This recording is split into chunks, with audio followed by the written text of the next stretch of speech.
Okay, this is going to be chapter 34 of the book God dictated to me, as he dictated the Torah to Moses, and the Hebrew Bible to many other men. Just assume Isaiah wrote Isaiah and was a prophet of God, because if you talk to God, you become a prophet of God, and you can find that how that's explained in other videos or in the book itself, which is online. You can go find it. All of my videos come straight from the book, which is titled Isaiah 53 and the Day of the Lord, which is here. And Isaiah 53 describes his representation, the man who's going to be his prophet like Moses. God's righteous servant is the prophet like Moses, and he is Moshiach to boot, as was believed in the Talmud by the ancient sages and rabbis of our time.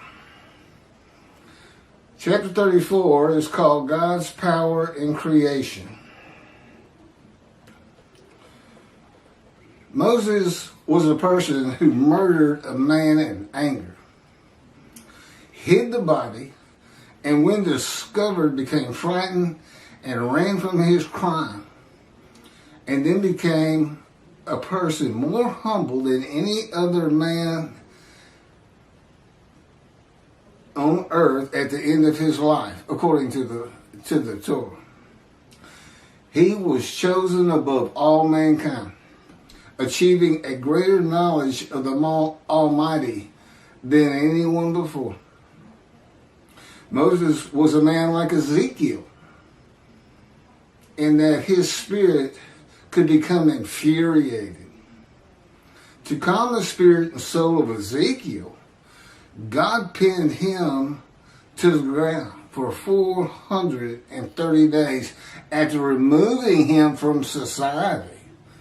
He said, and that's verse 8 of Isaiah 53. Ezekiel, go to your house. I bind you with the cords of my power, and you shall not go out amongst the people. Taken from the land of the living, society. Silent as a lamb, he wasn't talking to anybody.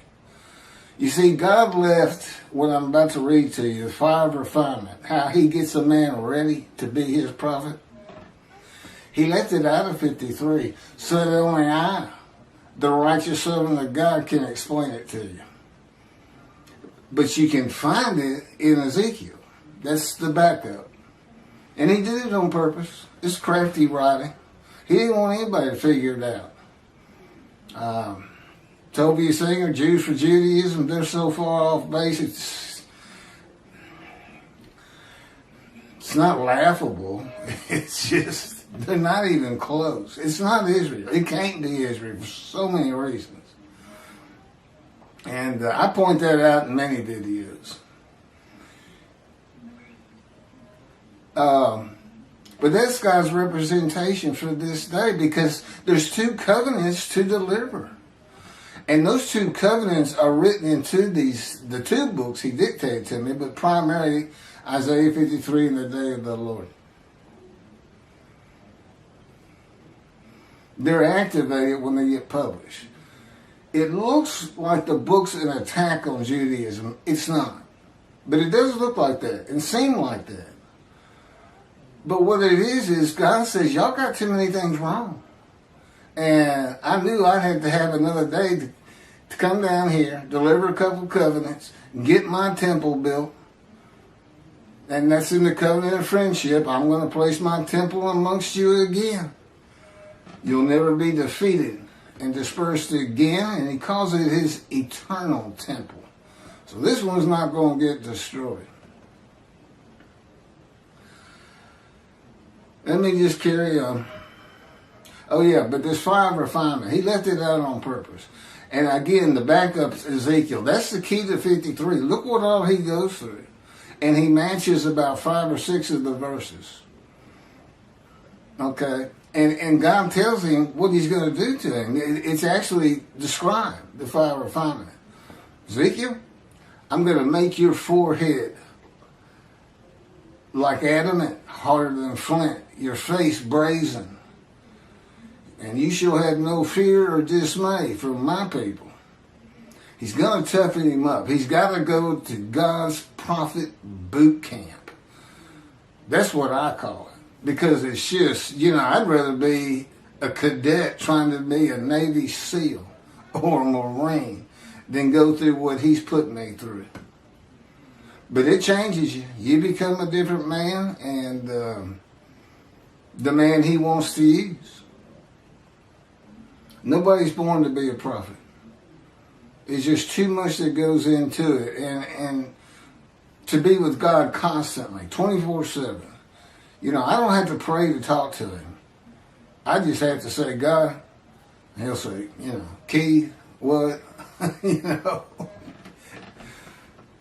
16 years now. Yeah, well, that's how far along I've been in the fire of refinement.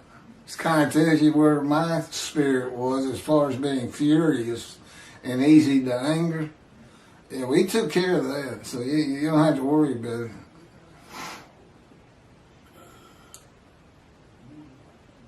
So he pins Ezekiel to the ground for 430 days with his hands handcuffed behind him in God's power, cords of power.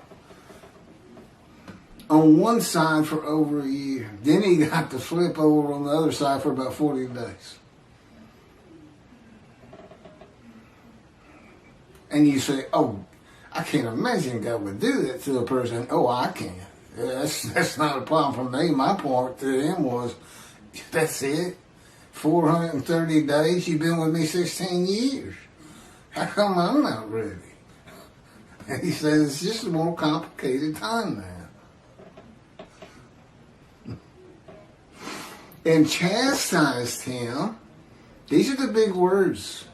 Crushed and bruised, pinned to the ground, maltreated.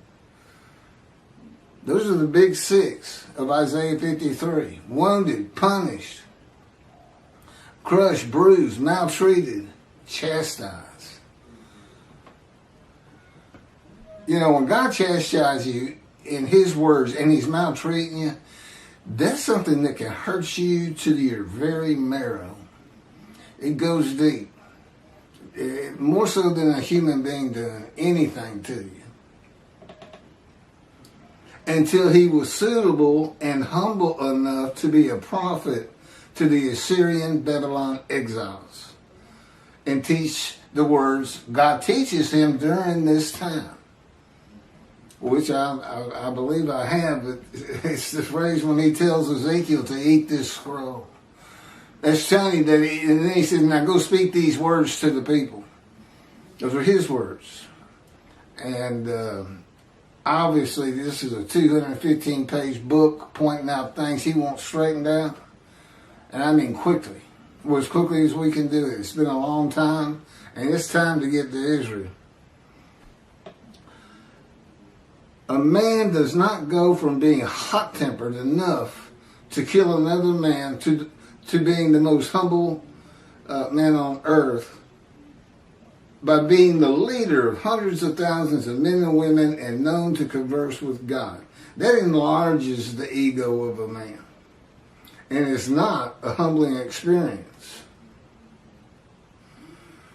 In some manner not spoken of in the Torah, Moses was put through God's fire of refinement, of punishment, chastisement, maltreatment, just as Ezekiel was, to be suitable for his purposes. As all of God's prophets are to one extent or another. It depends on the tasks to be done. It is his way of preparing them for his purposes, from simply writing his words to being leaders of men. God's righteous servant of Isaiah 53 is the prophet like Moses, who endures the fire of refinement, chastisement, punishment, maltreatment, crushing, and bruising by the hand and words of God, the power of God, doing these things to you. In his fire of refinement, God incites and brings out your emotions, everything, anger, sadness, embarrassment, And it just never ends. He's relentless. And of course, he doesn't sleep, which means I rarely sleep. I didn't know I could stay up for 4 days straight, but I've learned I can. Sleep deprivation. I'm telling you, he's very thorough. God incites and brings out emotion and calms the spirit of a man eventually in his words and power. It humbles a man. That's why we know Moses went from this angry murderer. He ran away from his crime into the most humble man on earth. That one phrase tells me he was in the fire of refinement. But there's other things you can point to from Moses to know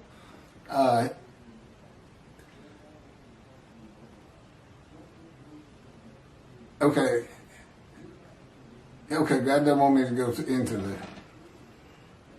I'm going to finish this up. When God uses his power to change the spirit of a living man in life, in his creation, in the fire of refinement, it is not to be taken lightly. God enjoys watching creation unfold naturally, as he knew it would, and not as he can make it happen, if he wants to. Speak it, will it, and it is so. Not changing it in his power. That is nothing to him. If he thinks it and wills it, it is. The fact that he knew everything from beginning to end, could think it all through, so to speak. He calls that having a knowing of things. But that's what he enjoys. So this is the day of the Lord, but I wouldn't expect any big miracles or anything from him. I mean, he's not, this is how I'm going to be recognized. He gave me 3 proofs. It's the books and my knowledge that's in the books. My knowledge that Elijah would have of heaven, because that's why God took him to heaven, and in the day of the Lord he returns. You got to ask yourself, what's going on here? It's on the book, and I've had it in other videos. And finally, the fact that I can explain Isaiah 53. 3rd proof. Moses had 3 proofs, and compared to what I've been given, they were nothing. And yet, he got 600,000 Israeli slaves in Egypt to follow him with their families. Some people estimate 1 million people. They did their share of complaining. Okay, that's it. Next chapter is 35. Some of these chapters are real short. Some are terribly long. I have one that is Isaiah 53 with Rashi's commentary, my commentary on every verse, and then my commentary on Rashi. And it's 11 half-hour videos. It just took a long time, and that's in the book. But also a lot of these are real short.